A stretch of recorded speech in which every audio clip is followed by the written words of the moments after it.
Hello నేను doctor A Vamsi Krishna MBBS MS orthopaedics consultant in Vidhatha hospitals Vijayawada. So నేను ఇవాళ మాట్లాడబోయే topic compound complex injuries in orthopaedics అండి. సో నార్మల్గా కాంపౌండ్ ఇంజరీస్ అంటే బేసిక్ డెఫినిషన్ ఏంటి, అసలు మనకి ఎలా తెలుసుకోవాలి కాంపౌండ్ ఇంజరీస్ అంటే. సో నార్మల్గా కాంపౌండ్ ఇంజరీస్ డెఫినిషన్ వచ్చి ఎప్పుడన్నా ఫ్రాక్చర్స్ అవి జరిగినప్పుడు స్కిన్ కట్ అయ్యి బోన్ ఎక్స్పోజ్ అవటం అనేది కాంపౌండ్ ఇంజరీగా పిలుస్తాం మేము. సో ఈ కాంపౌండ్ ఇంజరీ ఇంపార్టెన్స్ ఏంటి?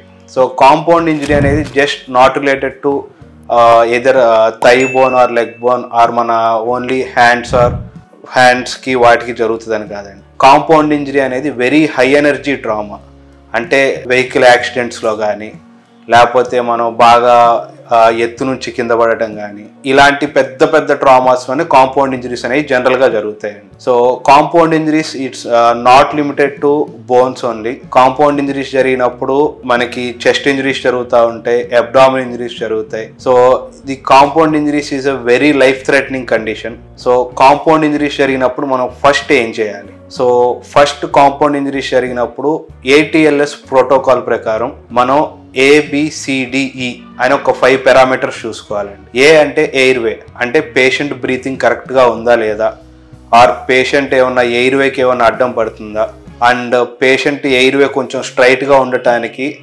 ఎవ్రీ టైం మనం సింపుల్గా పేషెంట్ సేవ్ చేయగల చిన్న చిన్న టిప్స్ ఉంటాయండి.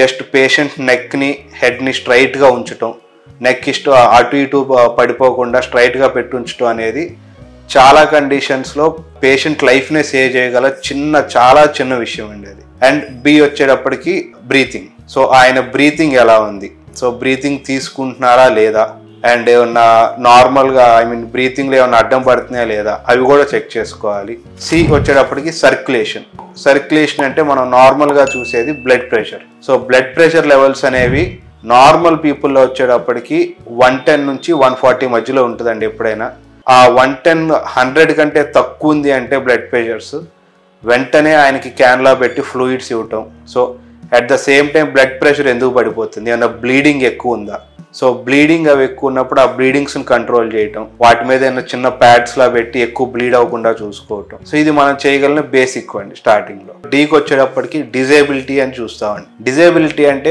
పేషెంట్ కాన్షియస్ లెవెల్స్, అంటే ఆయన కాన్షియస్గా ఉన్నారా లేదా, సో మనం చెప్పేది ఏమైనా వినపడుతుందా, మనం చెప్పిన ఇన్స్ట్రక్షన్స్ వినగలుగుతున్నారా లేదా కూడా అసెస్ చేసుకోవాలి. Eకి వచ్చేటప్పటికి ఎక్స్పోజర్ ఆర్ ఎన్విరాన్మెంట్. ఈ ఎక్స్పోజర్ అండ్ ఎన్విరాన్మెంట్ అనేది ఏదన్నా కొన్ని కండిషన్స్లో ఆ పేషెంట్కి బాగా సపోజ్ కోల్డ్ క్లైమేట్స్లో ఉన్నప్పుడు బాగా హైపోథెర్మియా రావటం వల్ల ఆ పేషెంట్ని మనం కొన్నిసార్లు కవర్ చేయాల్సి రావటం, అలాగే వేరే కండిషన్స్లో పాయిజన్స్ కానీ ఏమన్నా ఉన్నప్పుడు ఫస్ట్ కంటామినేటెడ్ క్లోత్స్ అన్ని తీసేయటం, చుట్టుపక్కల ఏమన్నా ఇంకా డేంజర్ జరిగే ఛాన్సెస్ ఉంటే ఆ ఏరియా నుంచి పక్క తీసుకెళ్ళటం.